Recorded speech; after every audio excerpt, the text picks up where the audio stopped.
snitch on a G and you don't have bars, no left hand. Take a ride with me, Queen 7 train, man. Who wanna spar? Spar with me, man. You can get scars when you snitch on a G and you don't have bars, no left hand. Take a ride with me, yeah. Queen 7 train, yo. You wanna spar? You wanna fight in the ring? Yo. As we always do, we want to toast. Sir. Show love, show some toast, because we do love to drink on this show. You know what I'm saying? So Oh, drunk sports talk, drunk sports combat. It don't matter. Just an opportunity for us to drink. Q usually does a toast, but I'm going to do it this week. Listen, I want to toast to our show for once. You know what I'm saying? For all the hard work we putting in, for all the people that are tuning in, for all the people that are subscribing, for all the people that are showing us love. We're getting a lot of love in here lately. We're still new, and it's a beautiful thing, man. So listen, toast to Drunk Sports Talk, Drunk Sports Combat, and all the people who work with us. You know what I mean? Yes, sir. Salute, my brother. Salute. Now, yeah, the Henny. When the Henny's in the system, ain't no telling. But Yeah. yeah, man, I want to welcome everyone back to Drunk Sports Combat, where we talk everything in the world of sports combat, from boxing to the business of boxing, from MMA to the business of MMA, to UFC, to bar fights, to street fights, dog fight. No, not dog fights. Let me relax. Yo, but I want to welcome everyone back. Drunk Sports Combat. It's your boy Cash. You know, I got my brother Ed Television Rider with me. Q got the night off, handling some family business. What's up, my brother? How you feeling? I'm feeling good, feeling great. How are you, my brother? I'm doing good, man. It's been a busy weekend, man. You know, trying to fit in family business along with, you know, trying to catch all these wonderful fights that have been on. Busy fight weekend. Busy weekend. We're gonna get into all of that. Yeah, go ahead. And off time, like off our time, zone. So it was like it was crazy trying to catch up with all those fights midday instead of like watching it late night. Indeed, man. it was definitely crazy, man. Heavyweights banging out this weekend, man. You had MMA heavyweights, you had all types of good cards, man. Let's get right into it. I want to get into the into the big boy, man. One of the big boys in the heavyweight division in terms of stature and skill. Let's talk about the Dubois versus Usyk fight, man. Mm-hmm. Did you get a chance to see it? Oh yeah. All right, man. Listen, Usyk, we all know, is a superior boxer. Mm-hmm. Dubois is a good boxer.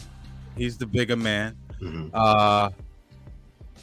Coming into this fight, I thought that Usyk was obviously the superior boxer, and he is.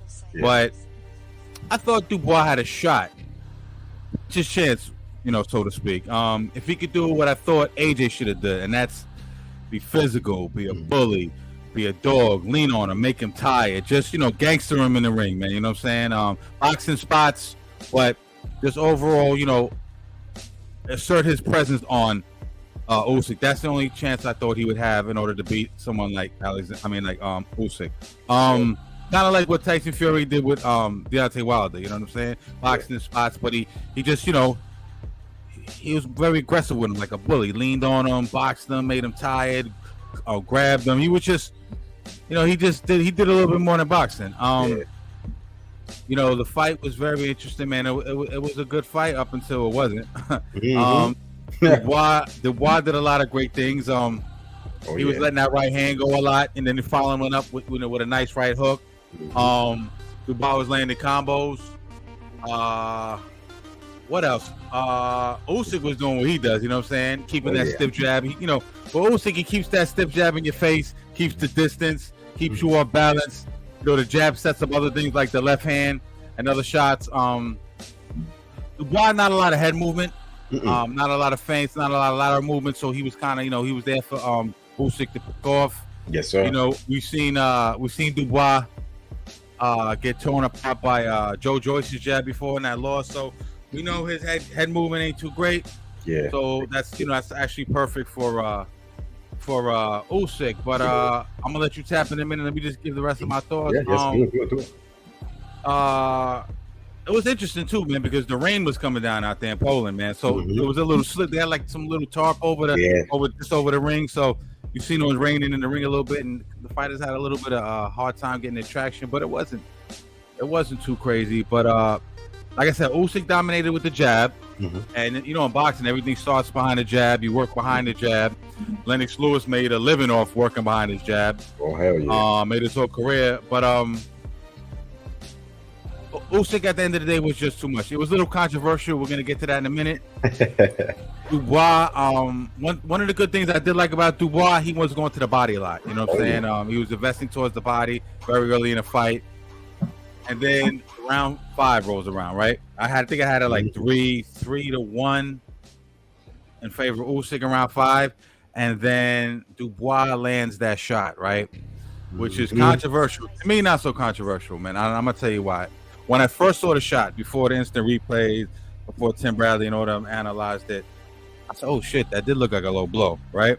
Let's unpack this. But when you look at the replay, it was clearly on the belt line. So, yes, sir. Right? No, I agree 100%. Like I was saying, Usyk hit him on the belt line, wasn't below the belt. And the controversy behind everything, which was, I see a lot of people online saying that Dubois had him knocked out because, all right, standard procedure, you give the guy who's been hit under the belt 5 minutes, right, to rest, get himself together, because we all know getting hit in the nuts is, you know, that shit'll fuck you up. So people are trying to make the case that he was laying down for the 10 count, and the ref, people basically acting like he got hit below the belt and he should have been knocked out. No, because the ref called it a below the belt shot when he got hit. So Usyk knew he had the time. It wasn't like if it was a shot and he just got knocked down and it wasn't called under the belt, Usyk wouldn't have took the 10 count. He wasn't that hurt, you know what I'm saying? Yeah. But it's a lot of controversy, man. What's your opinion on that, man? We're gonna get more into the rest of the fight, but up to that point, what's your opinion? I feel like he sold it. He sold that low blow, and you know, the referee gave him time. Even when Usyk got up and his corner Usyk was saying, "Oh yeah, continue. I can continue to fight." The referee was still giving them that time. That was strange. Yo, take more time. Take more time. Yeah, like at first I'm like, okay, controversy maybe because he's in Poland. You know, Ukraine refugees are now in Poland, etc., etc. So I'm like, you know, that was super controversial to me, and I'm like, damn, don't tell me it's gonna. But you could clearly see it was a body shot right on the belt. You know what I mean? Like. You know, I think if he really got hit, you know, and with a low blow, you know, with the 10 inches gloves and stuff like that, would have hurt even more. He probably would have been rolling on the floor, kind of like screaming in agony. You know what I mean? But you know, at this point, it is what it is. You know, the referee, like you said, the referee called it what he called it. You know, probably at first glance, he saw it, he thought it was a low blow, so he called it a low blow, and Usyk took full throttle advantage of it. You know. Yeah. A small play on his behalf, you know, taking full throttle advantage. Oh, you're gonna call that? All right, I'm gonna take advantage of it. I mean, if you and me was in that situation, anybody, we would have done the same thing. Like, yo, I'm gonna chill real quick. I'm gonna gather myself, and then I'm gonna get back and put work. Yeah, Usyk's a veteran, obviously, and the ref was like, "Take more time, because we need you to win this fight, because we don't want you to fuck up this Fury Usyk money right now." But, exactly. You know what I'm saying? But give Dubois credit; it was a nice shot. You know, the scouting report on Usyk has kind of been go to the body. Kind of has that Keith Thurman stigma with him. You know what I mean? Like when Keith was taking a couple of shots, the most notable one against Collazo. But I remember AJ hit Usyk with a really good shot to the body that kind of rattled him. So that's been kind of the thing, man. Usyk, you know, they gotta address that. But you saw Dubois go like him, and after that sequence of the whole low blow thing, you saw Dubois get at him, like at the body. But the thing is, I noticed about, and they mentioned it last night in the fight with Dubois, and you was talking about his head moving and everything. Dubois is not good he's not great in transition. You know, he's not good moving back. Off the back foot, he was getting caught moving back a lot by Usyk. That's why Usyk can't fight off the back foot. Correct. Yeah, exactly. So that's why Usyk caught momentum and was just boom, picking him apart. You right it, because round 7 Usyk started to turn up, man. You know, Dubois, like you said, he ain't no scrub. He was the number one contender for the WBA, IBF, you know, straps. But he's had some losses, man. Against some of these guys, man. He's 19. Dubois. Let me tell you something. Like I said, Usyk started turning up. started landing some big fucking shots, man. And the thing with Dubois as well is that he doesn't go to the distance a lot. So yeah, you know, Usyk was like, "Fuck it, I'm gonna take him into deep waters and try to drown him, man." Dropped him twice too. Yeah, round 80 drops him. Then Usyk wound up just knocking him out in the fucking, I think was it the ninth? Yeah, ninth just round. outclassed them. Like I said, Usyk is a superior boxer, man. He knows how to keep the distance. He knows how to work behind the jab, his footwork. He's a thinker in the ring. You know, so it wasn't really no controversy to me. But let me just say this, man. And I like Usyk. Don't get me wrong. I like Usyk, but he's a blown up cruiserweight. First of all. Yeah, true that. And him versus Fury, which everyone wants to see, right? After Fury, yeah, and everyone's saying Fury's scared. First of all, Fury's going to get his bag against Ngannou. Exactly. Let him get his big bag, right? Because these guys are fucking here to make money. They're called prize fighters for a reason, right? Yep. Well, but let me just say this to end it off, man. I think Tyson Fury beats Usyk. Of course. You know what I mean? A lot of people don't. A lot of people think Usyk's gonna be Tyson, but I think Tyson is more physical than him. He can box just as well as him. Tyson's a really good boxer, and he opposes his physical presence, and he's grown into some power, which is mysterious. Yeah, but he's grown into some power. You know what I'm saying? So and Fury got a chin on him. He fought Wilder 3 times. You know, he fought the Bronze Bomber 3 times, and you know, beat him. The Bronze Bomber got that dynamite. What, yo? My coworker calls him Acme, like, you know, the Looney Tunes Acme, the explosive stuff. Catch you with that right, it's over. You going night. Yeah, I wanted to talk about the FA Jogba disqualification because you know it's a lot of low blows. But yo, this is what I did want to say. I think there needs to be instant replay in boxing, bro. Yes. You know what I'm saying? Golf has it, basketball has it, everyone pretty much at baseball, and for shit like that, I think with all money on the line, and legacies on the line, and titles on the line, and you know all this type of shit, let them get instant fucking replay, man. Yes, sir. You know what I'm saying? I got a question for you, Cash. Yeah. Like, if you was in that situation, how you would have scored that low blow, that controversy low blow, whatever, you know, body shot on Usyk? What would you have said if you were like in that position? I'm just curious. If I was the ref? Yeah, if you was the ref. How would I have handled it? Yeah, like would you call it? I would have handled it the same way, but probably just not. You know, like I wouldn't have been like, "Yo, you take more time, take another minute." You know what I'm saying? Like that was weird. Usyk was like, "Yo, I'm good, dog. I'm ready to rock." No, you sure? Listen, we need you to win this fight.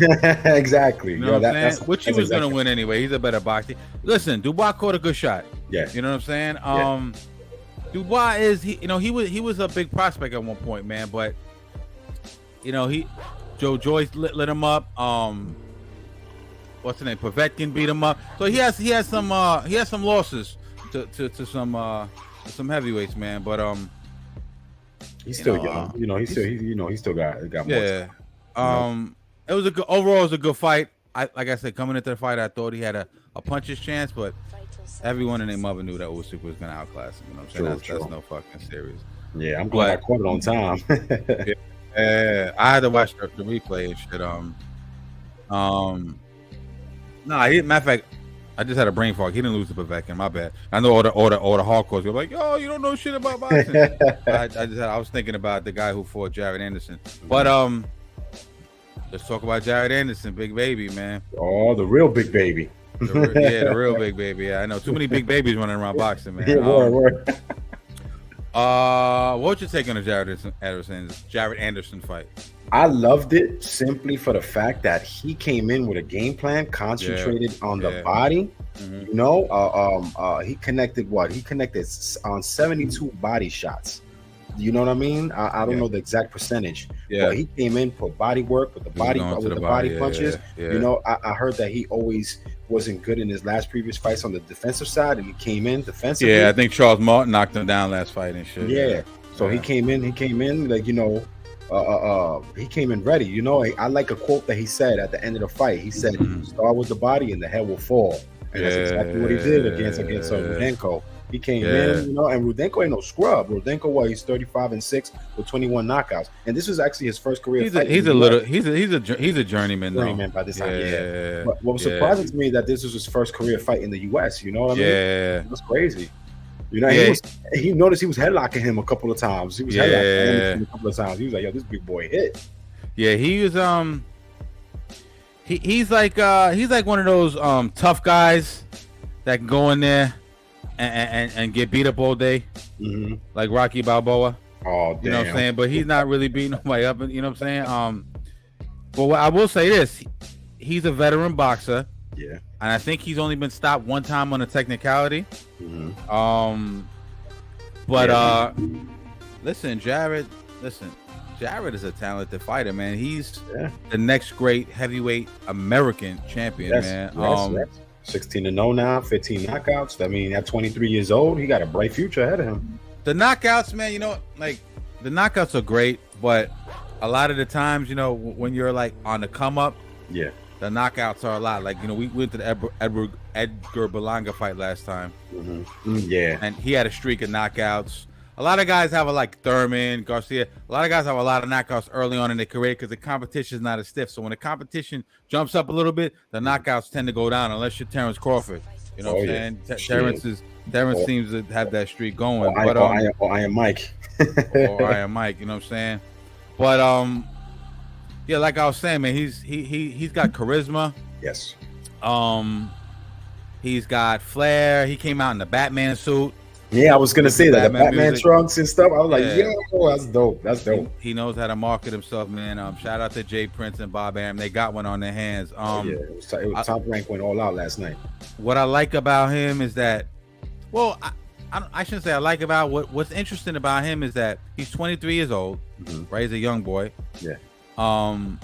He keeps getting better.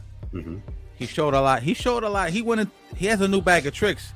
He showed a lot of angles last night. He was catching off the pivot, catching all these angles to the body. I was like, wow, that's a new one. I haven't seen him do that before. You know what I'm saying? His footwork looked good. He was elusive. He moves very well for a big dude. I think he's like 6'4", 240 or some shit like that in that area. But what's interesting about him is that he basically saying, I'm out of here 4 years, 27, man. I'm here for the money.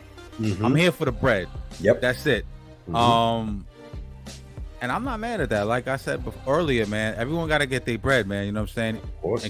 And retire with their faculties. But I do question, and not really question, but I wonder if the passion, if you're solely in it for the bread,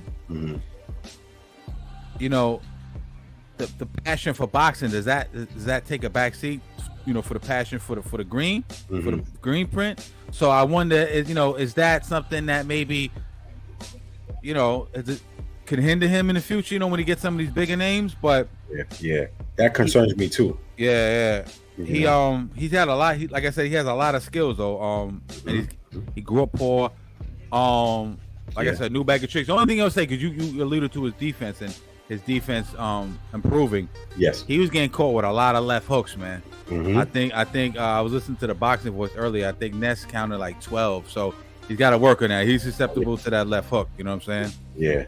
And one thing I saw that they were talking about, or I heard rather that they were talking about, was 13 of his 14 KOs occurred inside 4 rounds. So he got to work on that. If he gets a guy that's going to push it to the distance, right? Can he maintain? Yeah, can he maintain deep waters? Yeah, exactly. You know what I mean? One thing to piggyback on what you were saying on his movement, I like that he was pulling off. I don't know if you noticed it. He was pulling off that old school Roberto Duran move. Like whenever he'll get on the ropes, he'll shift the Rudenko like around, like Duran used to do. You know how Duran used to like a little pivot, yeah, like a little punch and then like push him around. I was like, oh, that's the Duran right there. So I appreciated watching that.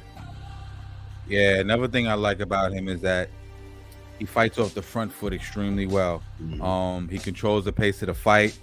He's very poised for a young guy. He controls the distance, and he's only getting better at that. Oh yeah. Good. Seemed to be in really good shape. He looked much better than his last fight with Charles Barton. Even though he won, he knocked him down. He got knocked down himself. Dominated this guy yesterday. I'm excited about him, man. I was trying to think of some of the names, like Top Rank is moving him along smart, right? They're Yeah. they're not throwing him in there with the killers yet. Mhm.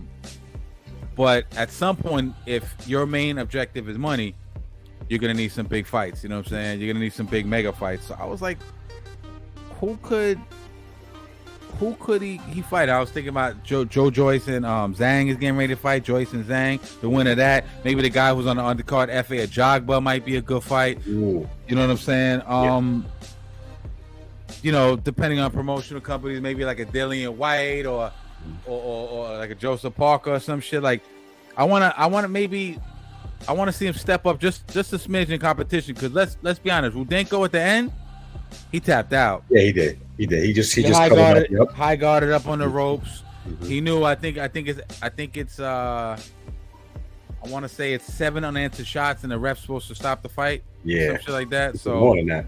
yeah, he tapped out, man. But Jared Anderson, man, listen, I'm excited about the brother, man. He's a phenomenon, man. Anything else you thought on that fight? No, I enjoyed watching him. Like, I'll be straight up honest. This is like the first time that I actually sat down and watched him fight. You know what I mean? And then I did my homework and saw highlights of his previous fights. And to piggyback on what you were saying too about who he could potentially fight, you know who I like him to fight.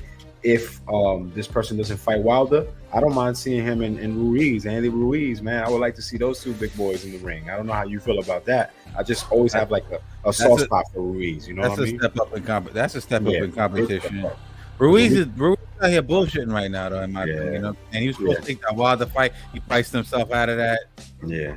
Ruiz has got a lot. You look at Ruiz and you go, like, for the casual guy, you look at Ruiz and go, damn, this dude is super out of shape. He got belly rolls and shit. And don't get me wrong, I like Ruiz, but he doesn't have like a physique that you would think a boxer would have. You know what I'm saying? I mean, he lost a lot of weight though. Now he on that Fat Joe weight. Yeah, he did, but he fluctuates. But what I want to say about Ruiz is that he has Ruiz hands is no joke. Ruiz can box, but they priced himself out of the Wilder fight. Now we're gonna get, which is good, because now we're gonna get Wilder AJ. But I would have liked to see the Wilder Ruiz fight. But I want to say about Ruiz, what disappointed me with Ruiz is after he beat AJ when he was a late replacement, right? Yeah. He got the championship syndrome. You know how dudes after the championship they start drinking and eating, and his chains got bigger and he starts partying, and then he swole up even more. Then he went into the second Anthony Joshua fight and let Joshua beat him. Even though Joshua was quote unquote supposed to beat him, he didn't look like the same guy. So Ruiz has some discipline issues, if you ask me. You know what I'm saying? Yeah, true that. You can tell you're a heavy drinker. He's a heavy drinker, right? You can tell like he likes to party. He likes to party, but I think he's back focused. And supposedly, I think him and his father said they didn't need the Wilder money, that they got some movie coming out. So I would have loved to see that Wilder fight. That'd have been crazy though. Hell yeah! When they were jabbing back and forth on social media, I was like, man, I'll make this happen, because I would love to see that. Anyway, on to the next topic, man. Undercards. I love a great undercard. Yes, sir. Just makes the build up to the main event so much better, man. I hate when you got a really good fight and you got some promoter trying to promote their prospect. I love to watch prospects, but not on these big gigantic cards. You know what I'm saying? So Canelo against Charlo has a great undercard. I was like, wow, this is a really fucking good undercard, man. Before we get into the undercard, a couple of the guys fighting on the undercard, what do you think about that fight, man? I think it's going to be a great fight. I think Canelo wins that fight. I think the weight advantage is probably going to be a little too much for Charlo. Okay.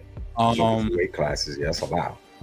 Yeah. I think it's going to be a little bit too much, and I think PBC has big plans for Canelo. He has a 3-fight deal.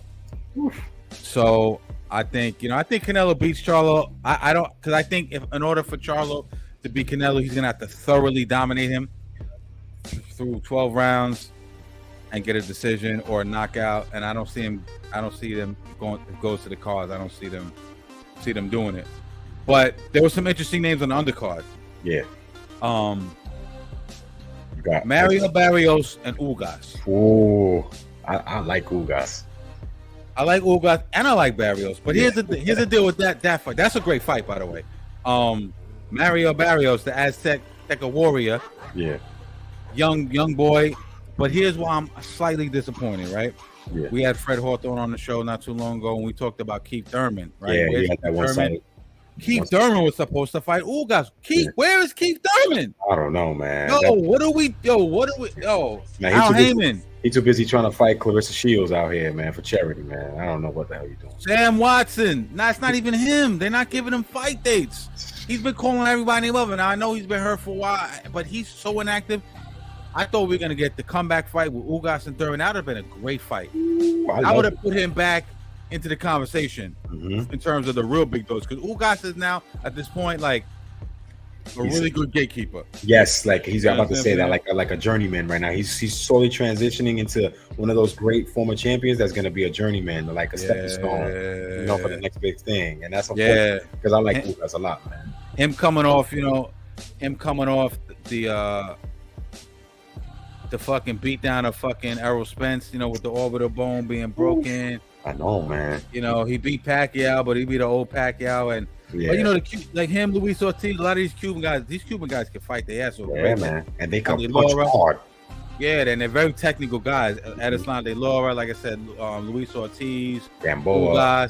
Yeah, these guys are really good fighters, man. But I like the Barrios fight. Barrios is taking tough fight after tough fight, man. He had fought Thurman, and now Ugas. Shout out to him for taking these tough fights, man. Oh yeah, man. Yeah, I mean, he lost to Keith Thurman last year, right? In a one-sided kind of fight.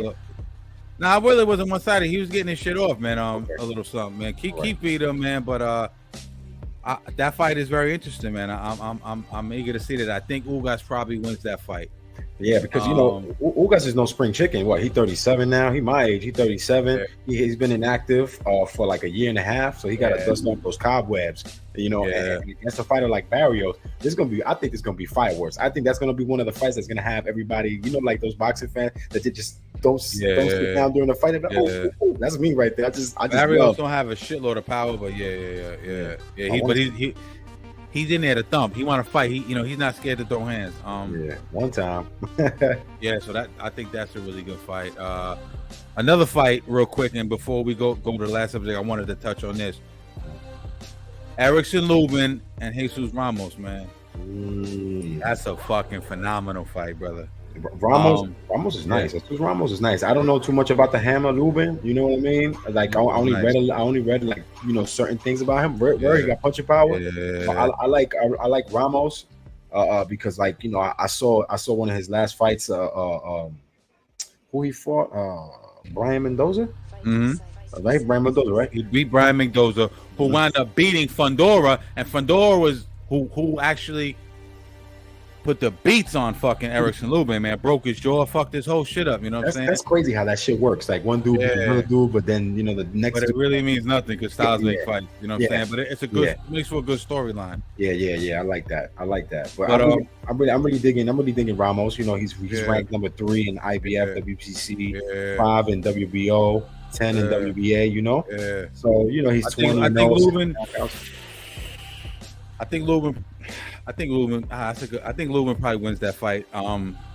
Lubin they call him the hammer. He got the hammer hands, man. Man.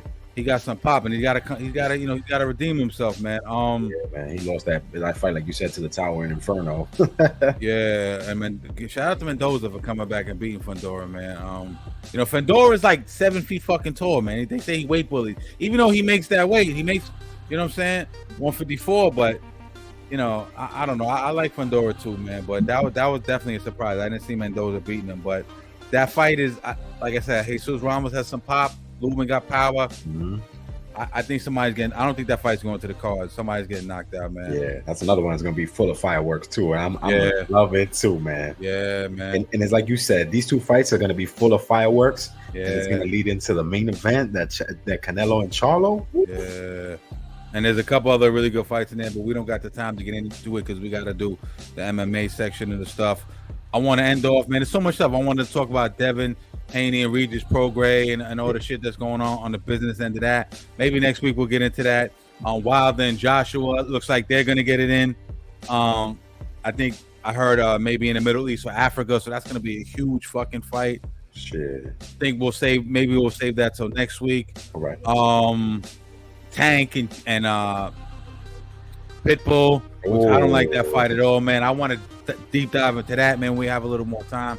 Unfortunately, I got here late today, and we have time issues. But I just want to talk about all that. But I want to end it off the boxing section of this shit with and I don't know how true this is, but I'm hearing I think Errol Spence had a deadline. I think it might be up to invoke his rematch, and I've read somewhere. I'm not sure how true this is, but I read somewhere that he applied for a license with the Nevada State Boxing Commission.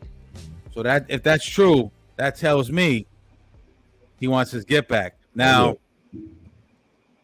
you're hearing a lot of things. You're hearing Terrence talking shit with Tank. You know what I'm saying? Tank would have to jump up a couple of weight classes. If I'm you, stay away from him, man. Tank, you're dope, but there's weight classes for a reason. On the flip side of that, Inoue, who's running through dudes, also challenged Tank. He would have to jump up 2 weight classes to do that. Yeah. Stay away from Tank, Inoue. He'll sleep you. Yeah. And then we have Bud talking about he would like to fight the winner of Canelo and Jamal Charlo. Oh man, I would love to see that. Now, of all the people who have to jump up some weight classes, I think he said he wanted to fight at a catch weight of 160. Canelo said he's comfortable at 160. He doesn't really have any interest in that. But I had a feeling if the price is right, he'd probably do it. But I think I heard him say that like if he beats Terrence, everyone's gonna say, "Oh, you're the bigger fighter." There's everyone's gonna say you beat the littler guy. So but I still think it's a mega fight. Yeah, hell yeah, big bucks. Super mega fight. But back to Errol. What do you think about that, man?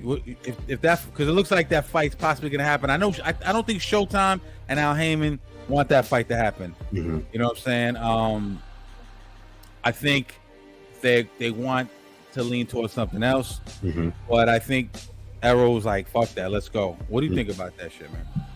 I love the idea of Errol getting his redemption. It's like that meme you sent me, strap season redemption. He said he want to come back and get that boy Crawford. But in a way, on the other hand, the way he got outclassed by Crawford, I honestly don't want to see that. I think he probably needs a tune-up. I know he don't like the tune-up, and coming into that fight with Crawford, he did had a better fight. Like he had the better fights coming into that better opponents. He fought better opponents leading up to that fight. But I don't really want to. I don't want to see that now. Maybe next year, 2 years from now. You know what I mean? I want to see Earl get back to the Earl that we know. You know what I mean? So I'm like weary on that because I don't want Earl to step in again against Crawford and get outclassed again. It's gonna be like, damn kid, like you went back and it's the same result. That's the thing. I'm really scared about. I want to see it. You want to see it? I don't think that was Errol. Shakur Stevenson said something the other day on a podcast. He said anyone who picked Errol is casual fans. I disagree with that. You know what I'm saying? I'm a hardcore fan. You know what I'm saying? I understand what he meant. I understood his premise of that, but that's bullshit. Crawford is his boy. Yeah, not only that, but he's saying like they don't understand boxing. He said everyone knew that. All the real people, all the hardcores knew Terrence. And I like Terrence. Don't get me wrong. I'm wearing the man shirt. Yeah. I fuck with him. I fuck with Errol too. Here's the thing. Steven Espinoza recently came out and was talking about Crawford fighting Boots. Yeah. For some reason he's pushing that fight. One, high risk, low reward. Right? For Terrence. Right? What does he get if he beats Boots? The money's not going to be crazy. The pay-per-view money I don't think will be crazy. Do the Hardcores want to see that? Absolutely. Yeah, that's casuals. I don't know if that brings the casuals in. Everyone know the casuals make money for the sport of boxing, right? But he seems to be always alluding to this fight, man.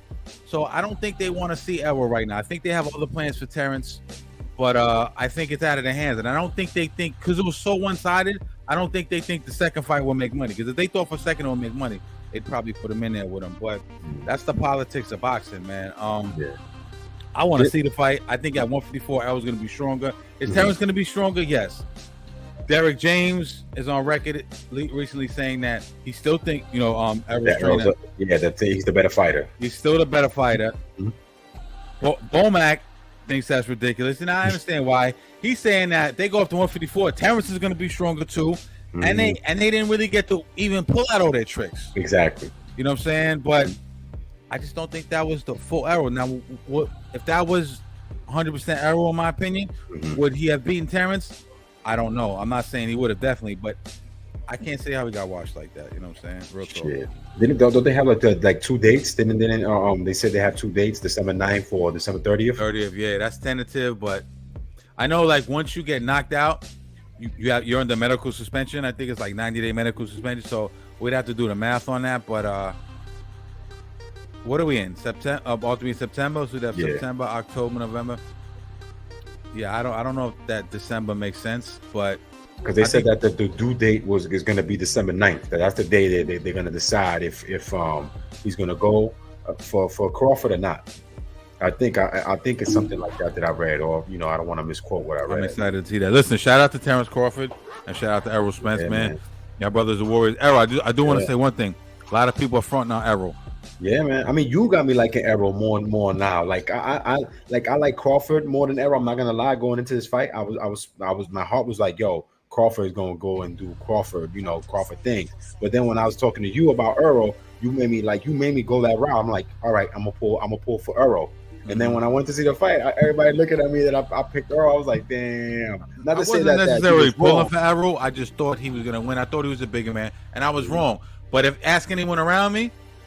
I said it was a 50-50 fight. It wasn't like I was saying, yo, Errol's going to go in there and wash Terrence. I know Terrence is nice. You know what I'm saying? I've been following Terrence for his whole career almost, pretty much. He's 40-0 now, right? Yeah. Shout out to Shushu, Bruce Carrington, man. I didn't get to see his fight. I want to go back and watch that. A prospect. He's a really dope dude from Brooklyn, New York. I bumped into him a couple of times. He's a real humble dude. He's a real nice dude. Got all the tools.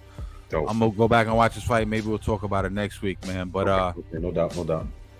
That was it for the boxing portion of Drunk Sports Combat, man. You know what I'm saying? We love you. We're gonna have my boy G tap in like a couple of minutes. Yes, sir.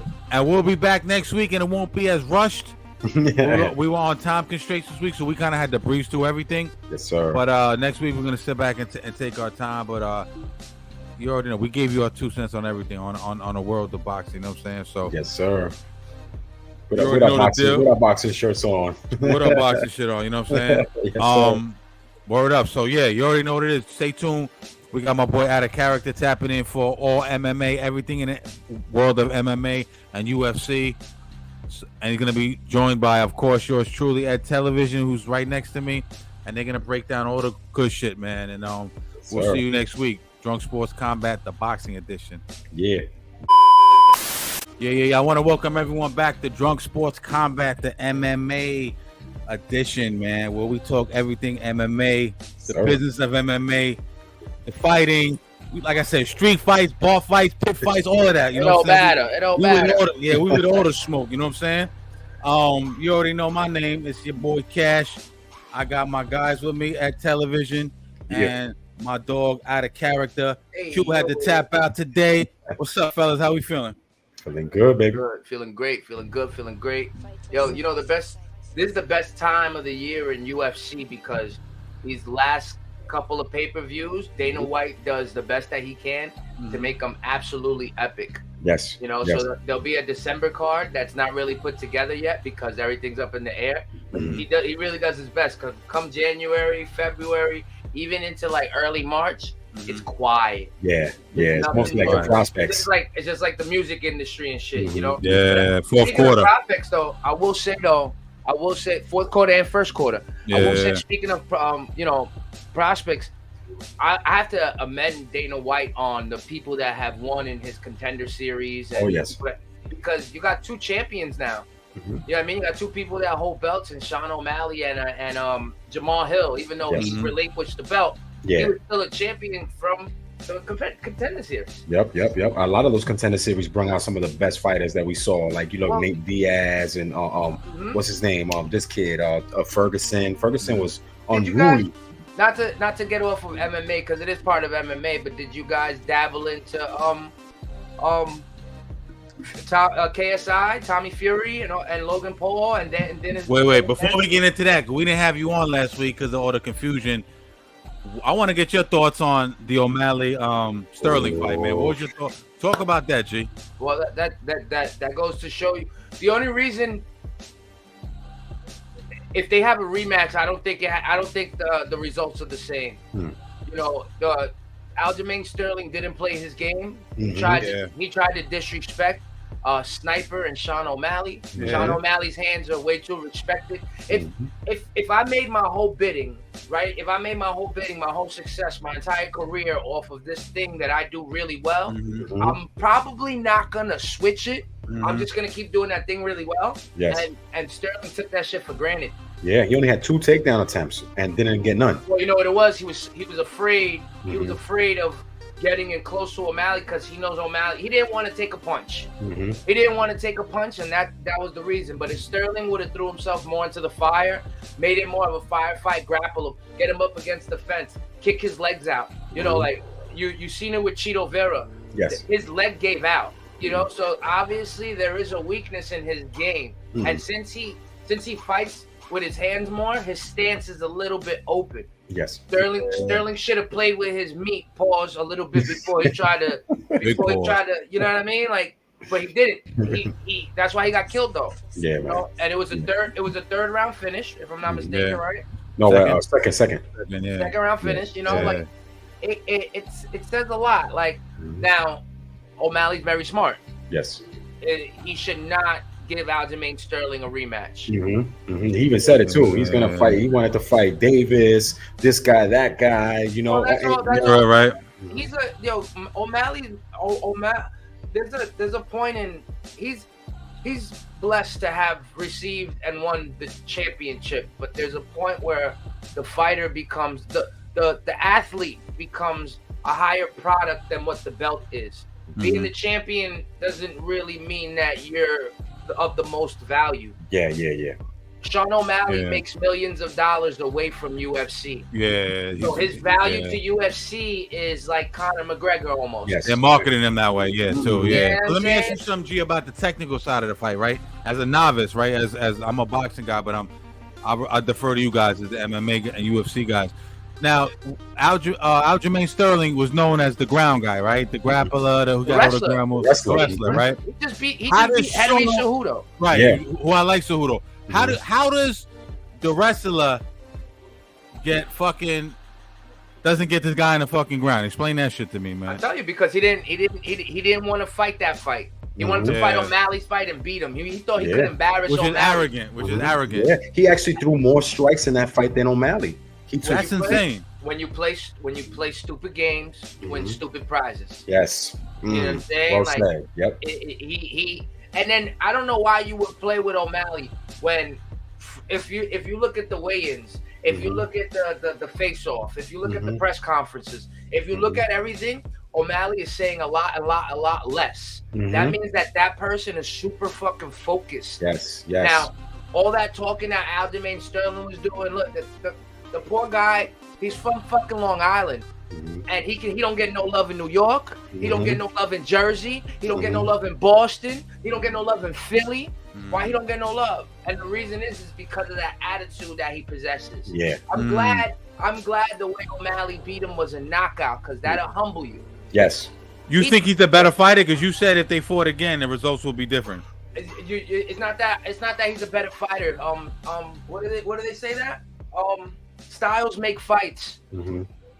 GSP lost to Matt Serra off of a knockout, right? Nobody saw that. Whoever betted that night on Matt Serra came off crazy. Hell yeah. Same thing with Sean O'Malley. Whoever betted on Sean O'Malley came off crazy because got the bag. Styles win fights. So if I know you're a superior wrestler, all I gotta do is get a hold of your fucking neck, hold you to the ground, and if I do that for 3 rounds straight, 4 rounds straight, 5 rounds straight, you didn't beat the champion, I remain the champion. Yeah, exactly. That was the Matt Hughes on formula. What I did tell you though, and Aljamain Sterling he's a weight bully. That nigga, he's supposed to be fighting at 155. You know what I'm saying? He's cutting himself down to 145. And in my opinion, he's a weight bully. How ripped he is. Go fight with the big boys. Go fight with. You saying that last time? Yep. Go fight. Yeah, he's a weight bully. Yeah, he was like, yo, go fight Poirier, go fight, Gahey. Now Sean O'Malley. yeah. I'm very interested to see how long his reign lasts. Me too. Mm-hmm. Yeah, I mean, because there's killers in that weight class. Oh yeah. Vera was calling him out too. You think he goes that route? Did Vera beat him already? Yes. Yeah, he gets That's his only about. loss. That's his only loss. His only loss is to Vera, and it was because he got kicked in the right place in the leg, and his leg gave out on him. Yep. You think he wants that get back? Of course he does. But again, I don't think Vera beats O'Malley this time. No. I think O'Malley's confidence is through the roof. Yeah. I think that's it. You got the belt now. He don't play these games. He didn't play the games without the belt. Mm-hmm. Now he got the belt. I doubt he's gonna play games. It's gonna take a very disciplined fighter to beat him. But O'Malley said he would rather fight Cejudo, which is a genius idea. Ooh, that's the money fight. Yeah. That's Red Panty Night. You fighting Cejudo. Red Panty Night. That's Red Panty Night. You fighting Cejudo because he's the most popular person in that division. Yes. Who wins that fight? O'Malley knocks him out. I think so too. You think so too? Yeah, because if Cejudo couldn't do nothing to stop the grappling or wrestling of Aljamain Sterling, right? Yeah. For him to even attempt that, he's the shorter fighter. He got shorter arms. He had this open karate stance like this. O'Malley's just gonna sit there and pick his shots on him. Pick him apart. Because he's a good boxer too. He could box. Ed, you had said you break down the Cejudo fight because there was a reason you said Cejudo lost. What you tell me on that, man? When Sterling beats Cejudo. I think it was me. I think it was G that said that. What happened was that Cejudo didn't expect Aljamain Sterling to bring the fight to him. Cejudo thought Aljamain Sterling was just gonna wrestle him, and what Aljamain Sterling did, he started relying on the hands and started getting Cejudo a little backed up with the hands. Okay. Once this right here, once I know I could get to you with these, I know there's other ways I could get you the comfortable way, the way I like to. So what he did was he stayed on top of him and he kept moving with him, wouldn't get off of him. Because Henry Cejudo, they call him Triple C. He's an Olympic gold medalist. His resume is impeccable. He retired the belt. Yeah. Think about that. Didn't he beat who he beat for the belt? Didn't he beat Dominic Cruz? I think it was either Dillashaw or Dominic Cruz. Dillashaw. I think he beat TJ Dillashaw. Yeah, but TJ takes steroids. He don't count. Let me ask you guys this before we get to Strickland and the other fights. There was a fight in that Sean O'Malley card, man, and like I said, as a novice to the sport, it was Katona versus Gibson. Did you guys get a chance to check that fight out? I didn't view it. I'm not gonna even lie. It was on the same card? Yeah, they said it was the most significant strikes in the history of the UFC, man. It was on the undercard, man. It was a crazy fight. Y'all get a chance. Yeah, Brad Katona versus Cody Gibson. Yeah. Oh, I didn't check. But look, I don't know. In my opinion, it was a decision, round 3. So it went all 15 minutes. Yeah. So that means for 15 minutes, this man, whether it be Gibson's corner or whether it be the ref, I don't remember seeing the fight, but I will say, if you got your ass whooped for 15 minutes and somebody threw that many strikes, somebody should have threw the towel in a long time ago. You know what it was? It was the loser is out the UFC. They're not getting the contract. They're out of there. You know what I'm saying? So they was basically fighting for their careers. You know what I'm saying? Well, for now, a lot of fighters get cut from that roster. Yeah. Anthony Smith just fought this weekend. He beat Ryan Spann for the second time. He was cut his UFC and had to fight his way back into it. Yeah. You know what I'm saying? Like, and shout out to Anthony Smith. I think he needs to retire too. He don't got that heart in him no more. He got lucky. Talking about retirement and strikes, significant strikes. Let's talk about Holloway and the Korean Zombie, because that was a retirement bout. And Holloway, he always calls himself like the best boxer in the UFC, and that boy done fought everybody in that division. You didn't. Let me ask you something. Did you actually see the fights? Were you up? Yeah. I was up. I love them early cards. I watched the playback. I watched the playback because I forgot they were in Singapore. I love those early cards. I'm gonna tell you something, B. I don't like that UFC does things for, let's say, clout. Like, Korean Zombie has lost a lot of his last couple fights. He hasn't looked like the person that he was when he first came out. Max Holloway has been on absolute fire, only losing 2 fights, and that's to one person, and that's the champion. Yeah, Alex. Why would you put Zombie as his retirement send-off fight against the best fighter in the division, not named Alex Volkanovski? Word. Why? That's so embarrassing. I know, man. Like you, and then the guy. I think part of it is because the dude don't speak English. Because when you don't speak English and you're hearing it'll make you feel good whether you got pump you up. You got knocked out, whether you lost, that'll still give you that fire. And you see it when he leaves that ring. That he wasn't sad that he lost. Yeah, no, he wasn't. He just knew what he's walking away from now in retirement. Yeah. You know what I mean? Like he literally, like, I'll give it up to the Korean Zombie. He changed the sport. He's one of the pioneers of why we perform over there. You know what I mean? He's one of the pioneers of why we perform in Korea. Why we have Asian athletes on his come up in his reign. They call him the Zombie for a reason. His chin was made out of fucking granite. Yeah, man. He be bang, and he gets up. Yeah. Even to the last punch, where it was the 3rd round, and I think his coach must have told him in the corner, ching ching walla walla bing bang, and that means go out there. That means go out there and give it everything you fucking got right now. You hear me? And that nigga said, because if you look at the first 20 seconds of that fucking round, he came out swinging on. Yeah, he did. He was doing his little. Up to the point he was even swinging when he was asleep. Hell yeah! You saw that? He swung. He swung a hook right over his head. Yeah, over Holloway's head. And then you got to give it to Max. You know why? Because I noticed that Max had that fight won in the 2nd round. Max, if this was Dragon Ball Z, my man was chilling on 70% power. Yes. And you know what? He didn't put his foot on the gas until Korean Zombie attacked him. Yes, you're absolutely right. And I noticed like Max is a killer in the octagon, but he has a heart. Like remember he did this fight, and remember when he beat the shit out of Brian Ortega? What he did, he took time, in the middle of a fight, he took time to show Ortega how to block strikes. Yeah. That's how bad he was beating Ortega. You gotta pick your hands up. Yeah, he's like, put your hands up and block like this during the fight. Like I believe it. Who was it? Was it Tony Allen? Who did he beat up? Or Calvin Kattar? Yeah. When he fought Calvin Kattar, in the middle of them two throwing hands, he turns to Dana White. I'm the best boxer. He tells Dana White, I'm the best boxer. And throws a punch, a no-look punch. And then he ducks, dodges a punch, and throws a no-look punch to hit his opponent. Yes, both. He dodged it, no look, and threw a punch, no look. Like Max Holloway's a goat. See, and that's what, you know why Alex beats him? Alex keeps beating him because Alex knows not to play Max's game. Yeah. The more you come at Max, the better Max gets. Yeah. You know Max is like, right in the middle. Let me take your leg. Let me bother you. Let me take you down. Let me not let you get set and comfortable. Yes, that's the epitome of what you were saying earlier. Styles create fights, and he didn't indulge into Max's fight. You know, Max is I'm gonna square up with you. I'm gonna fight you 1D. Right in the middle. Volkanovski used to weigh 260 pounds. Yeah, he play like rugby or some shit like that. I saw him. He was stocky as hell, and he's short. He's like probably shorter than me. Bro, 206. Now he fights at 155. You know how solid that nigga? He probably is like a chimp. Yeah. Like if you go to give him a dap or something, he's probably like grabbing a whole monkey and shit. He probably feels like a goddamn animal.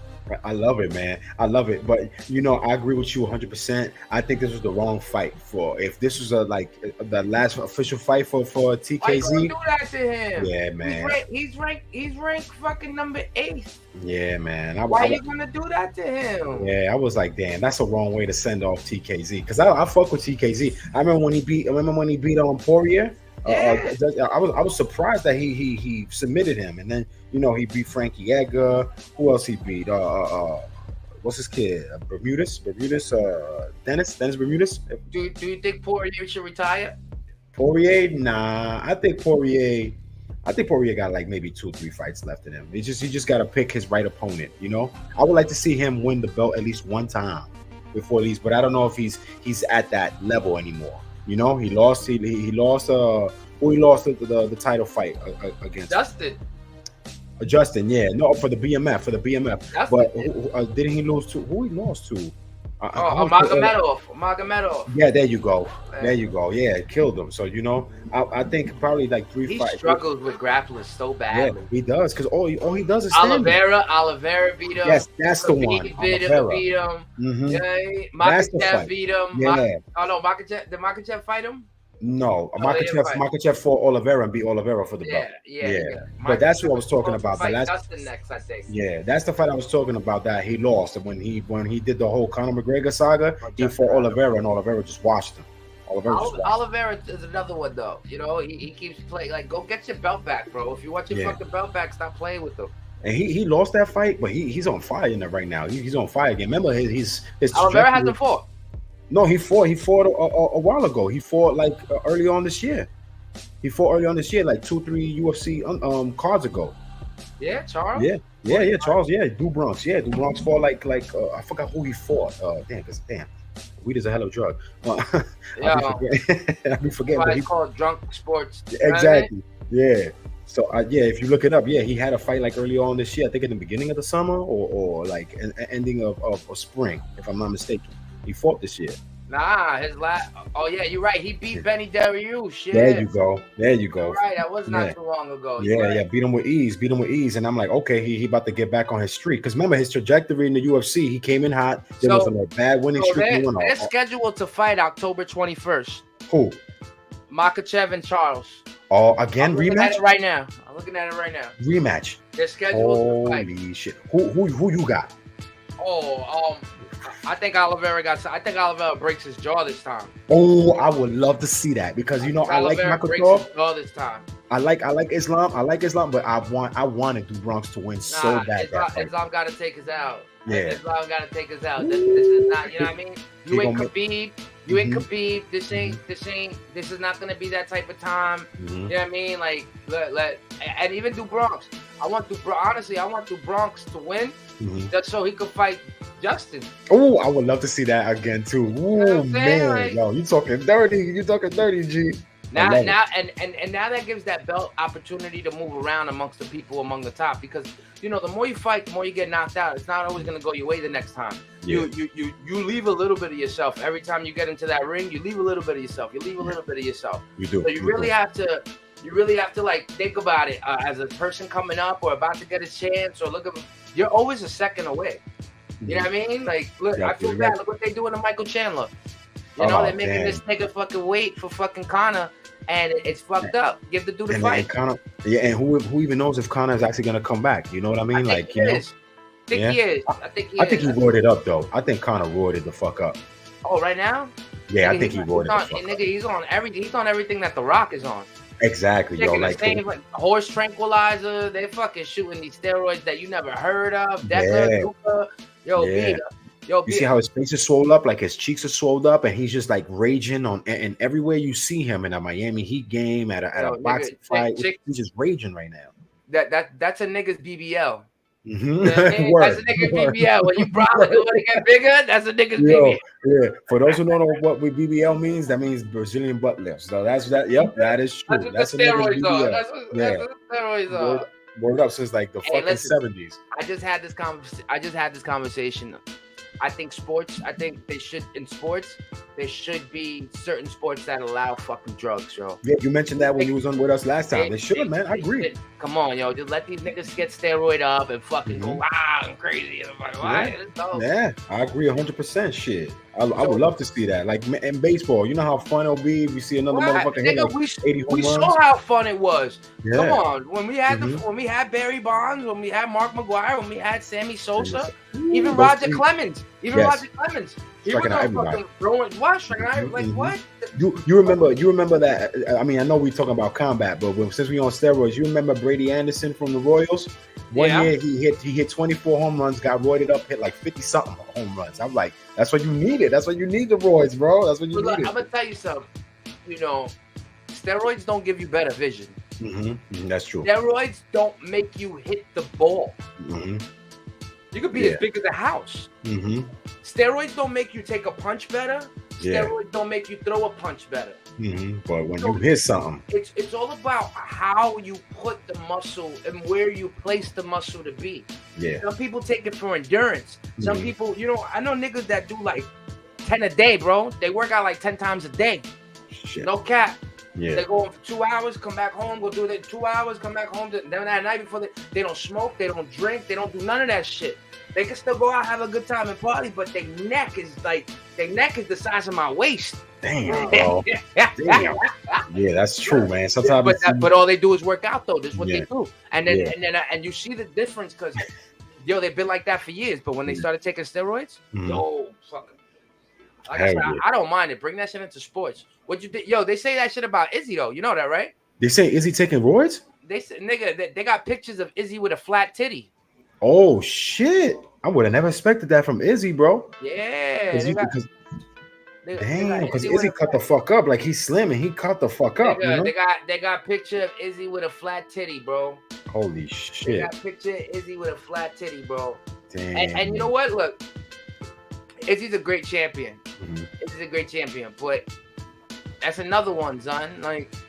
Like he don't have no competition in that weight class. Yeah, I think he should move. I mean, the reason I now that you're talking about Izzy and talking about the middleweight weight class, I think he didn't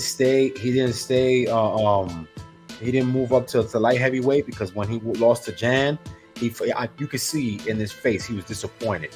Well, you know what it is. He's lucky because not every fighter gets to fight at their true weight. But when you ask the nigga what he is when he's walking around regular weight, he walks around at 190, 192. Yeah. So he's always if he fights at 185, what is he really cutting? Exactly. You know what I'm saying? He's always that's his weight class.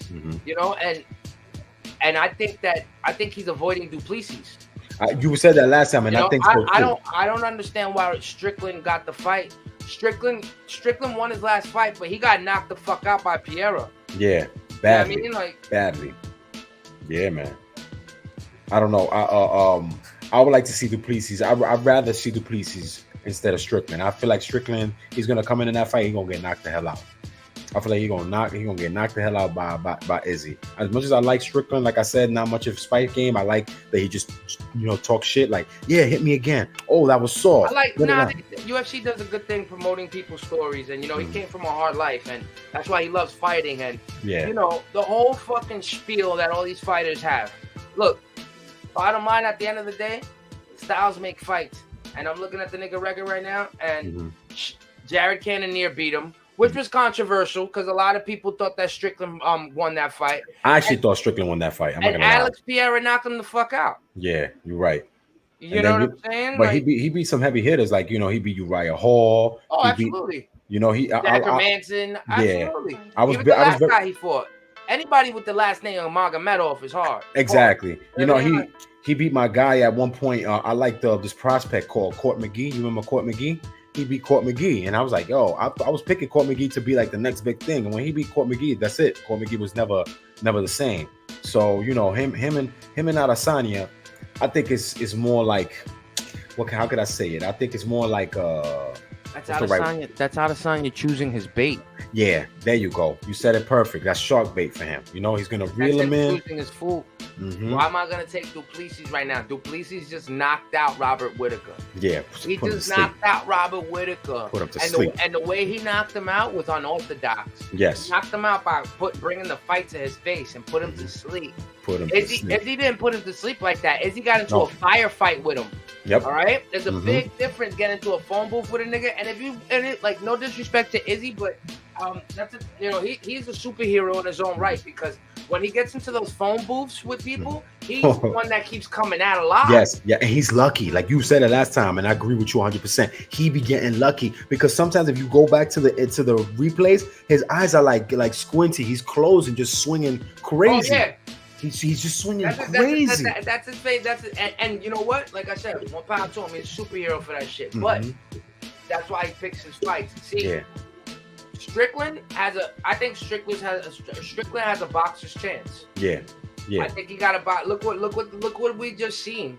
O'Malley beat this dude. Like look what we just seen where certain styles, if you do them the right way, like if Strickland my problem with Strickland's fighting style. He stands straight up. Yeah, he's too flat-footed. He like who he reminds me of? He reminds me of what's his name? This guy that was champion. The karate guy. I forgot. Not Anderson Silva, right? No, not Anderson Silva. He's Brazilian. He lost. Damn, I have his name on the tip of my tongue. He lost to John Jones Bones badly. He beat he beat all these guys. Dan Henderson. What is his name? The Brazilian guy. Fuck. Let me see. Damn, I forgot his fucking name, yo. Yeah, Paeso Fumo, right? Shit, what's his name? And this dude was my dog. What is his name? But the thing is, that's why he might have an advantage though, fighting like that. And you know what? I think he'll really have an advantage. The shit talking. Yeah. That shit talking. If he can get into Izzy's head, right? Yeah. And every time he connects one with Izzy and laughs at him and points at him, and if you could get into Izzy's head, you're gonna find Izzy making mistakes. Yes, you're right. Strickland don't get into the fucking phone booth. Strickland picks his poison like this. Yep. He picks his poison like this. That he fight. Straight forward. Hands close. He keeps his hands close to protect his face. That's because he stands straight up. There you go. Izzy's not like that. Yeah. There you go. I got the name, Lyoto Machida. Oh, Lyoto Machida. Yeah. Very elusive. Yeah. But Lyoto was elusive. Lyoto used to move, bro. Yeah. He kicked the shit out of you when you didn't even see it. Yeah. I mean, if you go back to the jump, he was good at inviting you to come into him. Yes. Until he started getting knocked the fuck out. Yes. And then that style didn't work no more. No more. Everybody learned it. And you know who broke that mold? Wasn't it John Jones? John Jones learned. John Jones was losing that fight at one point because Lyoto was getting him, but then John Jones, I think, in that moment, he learned how to counter Lyoto. Downloaded it. Yeah, exactly. Downloaded it. Like he processed it right there during the fight. And it's like, all right, I see how he's moving. And I think that's where Izzy is gonna win this fight. Yes. Yeah. Izzy's processor is too smart. Mm-hmm. He may come out alive in those phone booths, but it doesn't mean that's where he wants to be. Yeah, you're right. You're right. You could tell that he's very uneasy. Like the last two fights against Pereira, you could tell when he got knocked out, he was uneasy. Even when he won with the knockout, he was uneasy with his back against the cage, and he was just like eyes closed, squinting. Let me just see if I can get a good counter, yo, bro. See, it's nothing compared to what we just saw with O'Malley and Sterling. Yes. O'Malley ducks a right hand and comes over. That's a sniper. Izzy don't do that. Mm-hmm. You know what I mean? It's like John said. He found that chin, bro. He found that chin. But let's see what happens. You know why? Because Strickland is a wrestler and a grappler. Mm-hmm. And if Strickland could get his hands on him and start pushing him in the corner and giving him elbows and making it dirty and giving him knees and foot stomping him and drag him to the floor, if you can put it on and make Izzy look incapable of handling your wrestling, he has the ability to steal that fight from the judges, even if he don't knock Izzy out. Because there's no formula to knock Izzy out, Only Pereira did it. So the bottom line is you're gonna have to beat Izzy on card and numbers. And in order to do that, you gotta get close to him and do what you do. You gotta press him. You gotta press him just like Pereira did. Yep. Press him. And Pereira's a Frankenstein though. He'll walk in like statue. Yep. Yo, and that's scary though. That's scary because that's the character in the video game. He's like the last boss in the video game that don't stop coming no matter how many times you shoot him. Yo, his motherfucker remind me of Jason Bourne. He just steady walking to you. When he got knocked out, I think when he got knocked out, his body was still going like this. The toy tipped over. Yeah. He even fell down when Izzy knocked him down. He fell down stiff. He felt like timber. Like I was like, damn. I actually gave him a chance to get up, but that's a big dude. Yeah. But I think he should have stayed. Dana paid him a lot of money to go up to 205. Yeah. I don't give a fuck what nobody says. Because if I was him, I know I would have wanted that back. Yeah. I know I would have been like, please, what? Of course I want that back, that belt, that. So Dana definitely said, yo, listen, shut the fuck up. Here's $500,000. Go up in weight class. Chill at 205. Look who's up there. Nobody's up there. You have a better chance to blah, blah, blah, blah, blah, blah, blah, blah, blah. You know what I'm saying? So I have a feeling that's the only reason he moved up because I would have loved to see him break Izzy's jaw again. Hell yeah, man. I would love to see that too. I love Izzy, but there was something so great about him beating Izzy that way. Mm-hmm, you know what I mean? When Izzy just folded. He just folded like a beach chair. He didn't want it no more. Didn't want to be in there. Yeah, and the thing is that I agree with you 100%. But when that first fight, I thought Izzy was gonna find his way to find that counter, just like he did in the second fight. I thought he was gonna do that in the first fight. Not against Frankenstein. Yeah, that was crazy. In the second fight, he did though. Yeah, he got so lucky. Yo, you remember when he was trolling his son because his son trolled him back in Asia? Yo, I felt so bad. I was like, damn, that's one hell of redeem yourself right there. Yo, that's foul. That's foul. Yo, he walked up to the son. He said, and then dropped on the ring like a body. Yo, that shit was crazy. That's crying. Yeah. Bitch. I loved it, man. Man. But damn, man. Who you going for this weekend officially? For that fight? Yes, sir. Not this weekend. That's 2 weekends. Yeah, September 9th. Yeah. This weekend we got This weekend, who we got this week? We got something this weekend too. We got something this weekend. Let me see. Yeah, Cyril Gane. We got Cyril Gane and Sergey Spivak.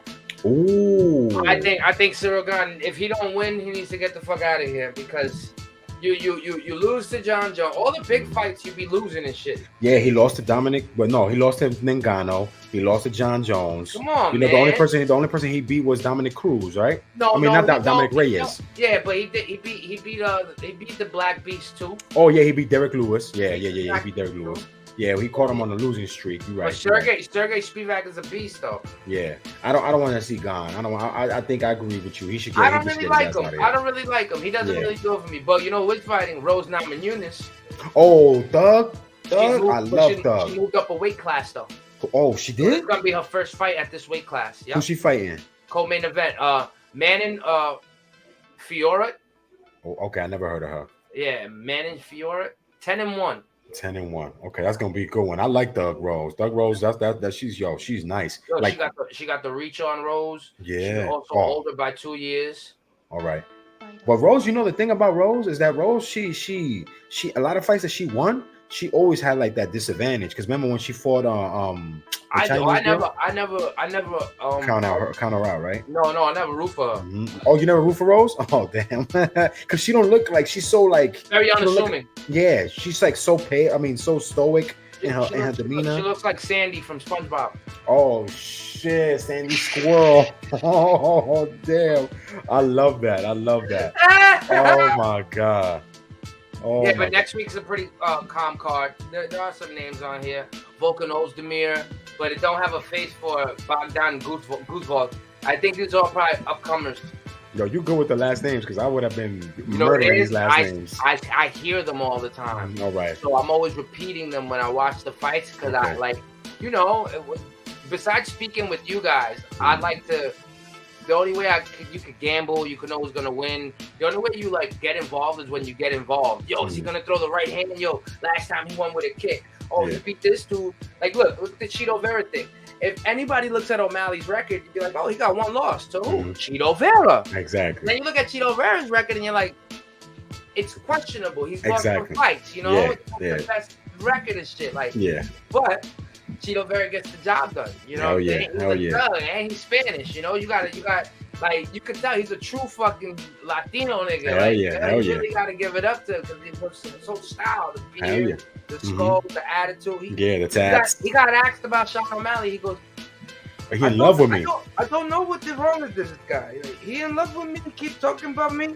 Like, he just wants to have my name in his mouth. Yeah, he in love with me. He in love with me. He wanna go take me to Ecuador. Yo, this niggas are crazy, bro. Yo, these G. niggas are crazy. Yo, let's transition. That was good shit, man. I appreciate you, G. Let's get out of here. Yo, let's sir. Well, let's take you want to take a quick toast? Where my man Cash at? My man Cash disappeared. Pour up a cup. All right, pour up a cup. Let's get Cash back in here for the toast, man. Pour up a cup.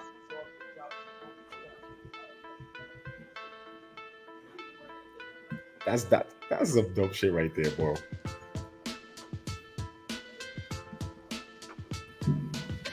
Yeah, we got Cash back. Hey, yo. Good shit, gentlemen. Good shit. Let's go. I'm engaged, man. You know what I mean? Yeah. There you Word go.